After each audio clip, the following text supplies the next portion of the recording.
Terlihat. Siap, baiklah. Terima kasih, Ibu Nur.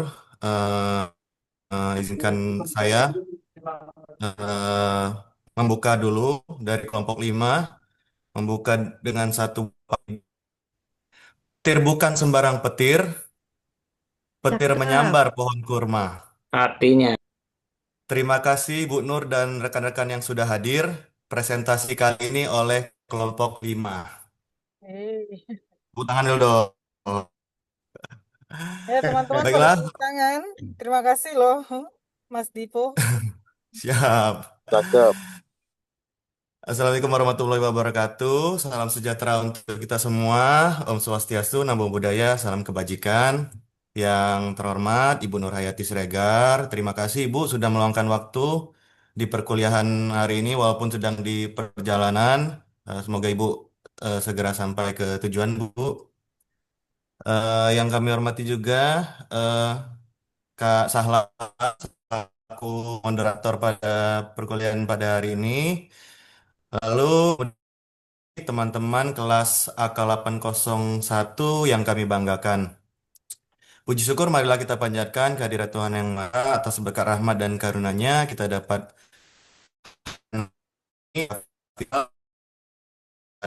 walafiat. Di sini Nur dan rekan-rekan pada kesempatan kali ini kami dari kelompok 5 akan menyampaikan materi tentang pengaruh struktur kepemilikan terhadap independensi tata kelola perusahaan. Langsung kita next. Nah, sebelum kami memulai presentasi, mungkin kita perkenalan dulu dengan rekan-rekan di kelompok 5 ini kami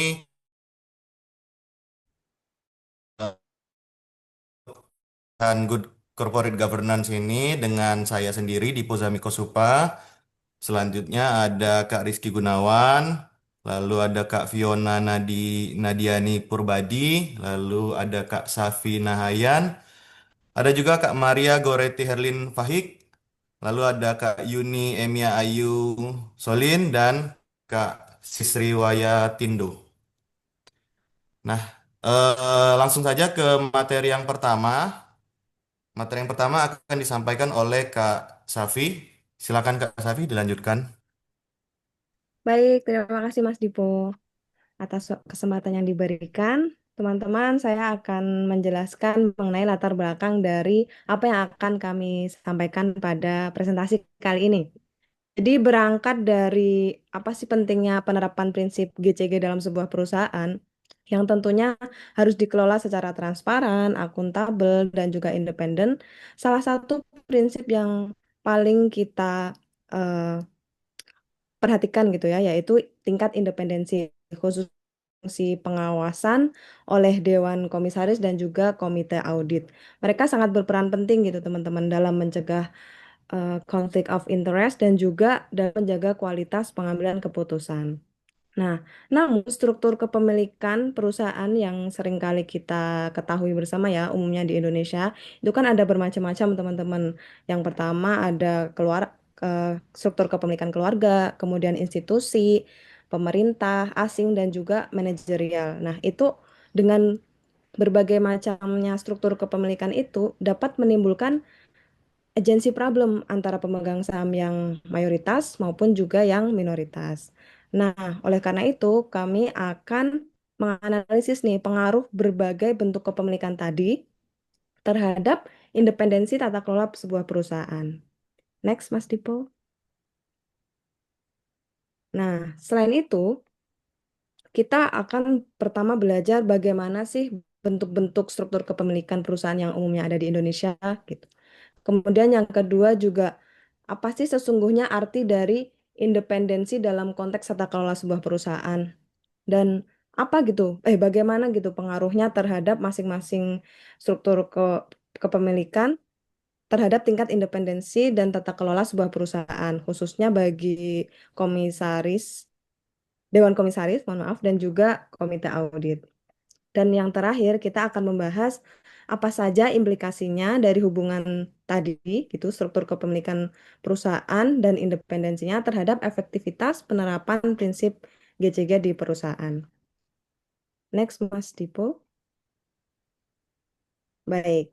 Pembahasan yang pertama yaitu kita akan belajar tentang berbagai bentuk struktur kepemilikan perusahaan yang umumnya ada di Indonesia nih, teman-teman. Yang pertama itu kepemilikan keluarga. Seperti kita ketahui bersama gitu ya, kepemilikan perusahaan itu cukup mendominasi gitu di Indonesia sekitar 60-95% lah. Menurut sebuah penelitian di tahun 2021 oleh Muntahana, itu disampaikan bahwa kepemilikan keluarga itu berpengaruh negatif terhadap kinerja perusahaan. Namun, kualitas tata kelola atau eh, termasuk dengan independennya itu dapat memoderasi efek tersebut. Kemudian yang kedua yaitu struktur kepemilikan institusional, di mana struktur ini proporsi saham perusahaan itu dimiliki oleh institusi atau lembaga. Seperti contohnya apa? Perusahaan asuransi, perusahaan investasi, atau institusi lainnya gitu. Kemudian yang ketiga yaitu kepemilikan pemerintah. Nah, kepemilikan ini terjadi ketika negara itu memiliki saham mayoritas dalam perusahaan, biasanya melalui Badan Usaha Milik Negara atau BUMN. Struktur ini umumnya di Indonesia itu ada di sektor-sektor strategis seperti energi, perbankan, dan juga transportasi. Kemudian yang keempat yaitu kepemilikan asing. Nah, kepemilikan asing ini bisa dimiliki oleh perorangan ataupun juga oleh institusi asing. Jadi, semakin besar proporsi saham yang dimiliki oleh pihak asing tersebut, maka semakin besar juga suara investor untuk ikut adil dalam penentuan kebijakan sebuah perusahaan. Dan yang terakhir, yaitu kepemilikan manajerial. Apa sih kepemilikan manajerial itu dan siapa sih orang-orang manajerial itu? Jadi ya para pemegang saham yang punya kedudukan gitu di manajemen perusahaan, baik sebagai kreditur maupun sebagai dewan komisaris. Kemudian penjelasan selanjutnya akan dijelaskan oleh Mas Sisri. Silakan.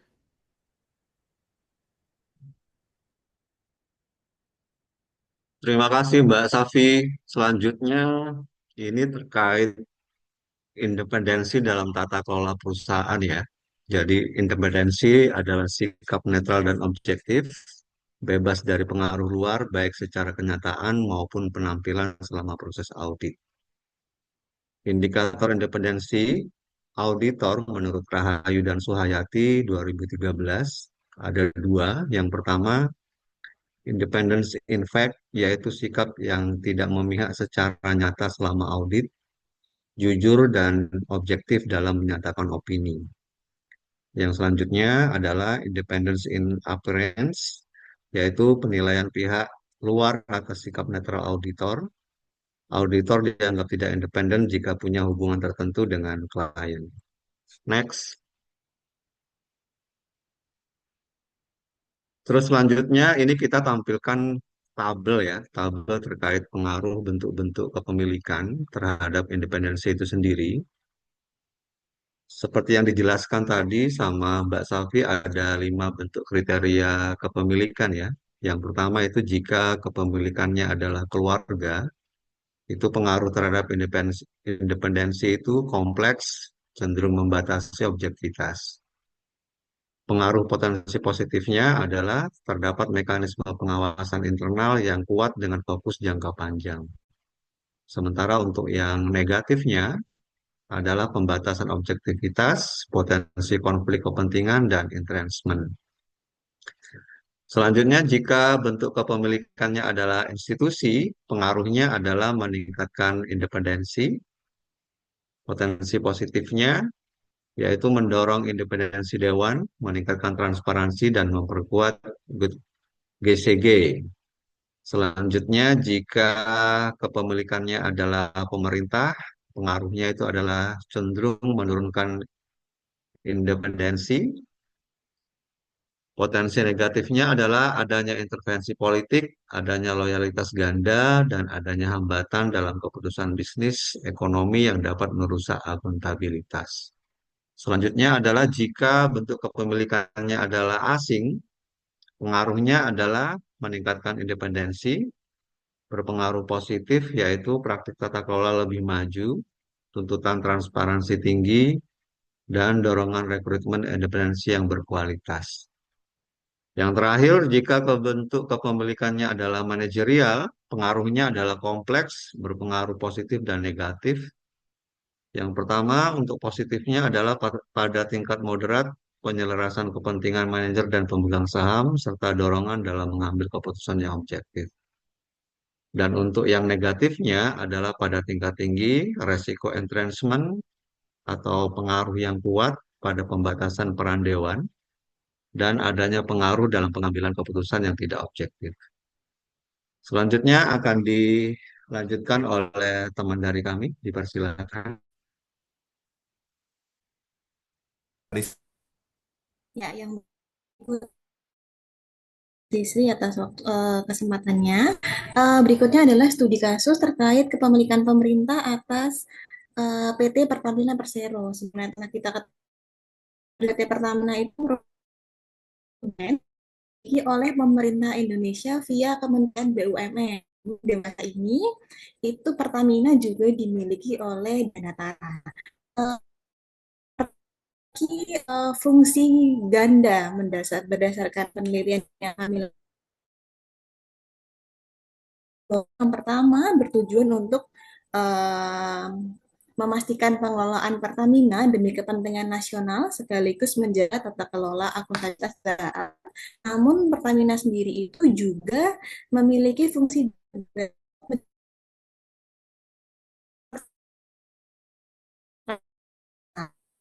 Nah, itu menjadi masalah utama yang diperoleh PT Pertamina, yaitu adanya profit dan juga kebijakan publik. Nah, lalu yang berikutnya, seperti yang telah kita ketahui bersama, jika perusahaan itu dimiliki oleh pemerintah, biasanya pemerintah atau politik itu akan turut serta lihat maupun lalu dampak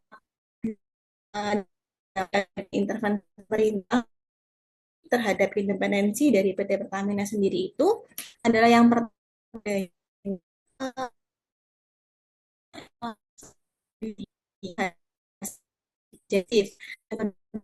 audit juga sulit bekerja secara independen karena dalam proses pilihannya pun biasanya terdapat intervensi dari pemerintah maupun dari politik.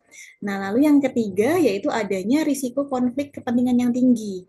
Nah, untuk kesimpulan jika itu sulit untuk diterapkan karena adanya intervensi politik dan adanya tujuan ganda di BUMN menjadi tantangan yang besar bagi Pertamina dan komite audit Pertamina.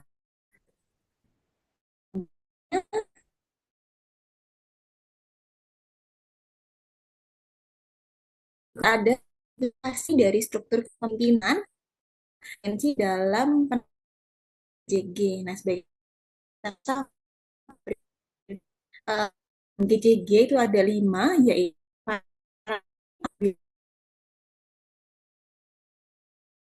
nah, ini ada transformasi dengan adanya struktur kepemilikan terkonsumsi dan transparansi dari perusahaan itu. Sedangkan tingkat independensi yang kuat itu dapat meningkatkan transparansi dari perusahaan tersebut. Lalu implikasinya terhadap akuntabilitas, adanya kepemilikan institusional yang dimiliki oleh perusahaan tersebut itu dapat kuat akuntabilitas.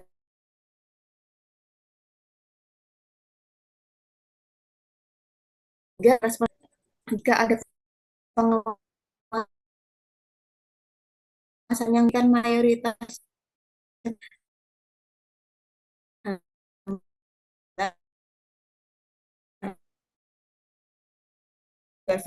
pelajaran atau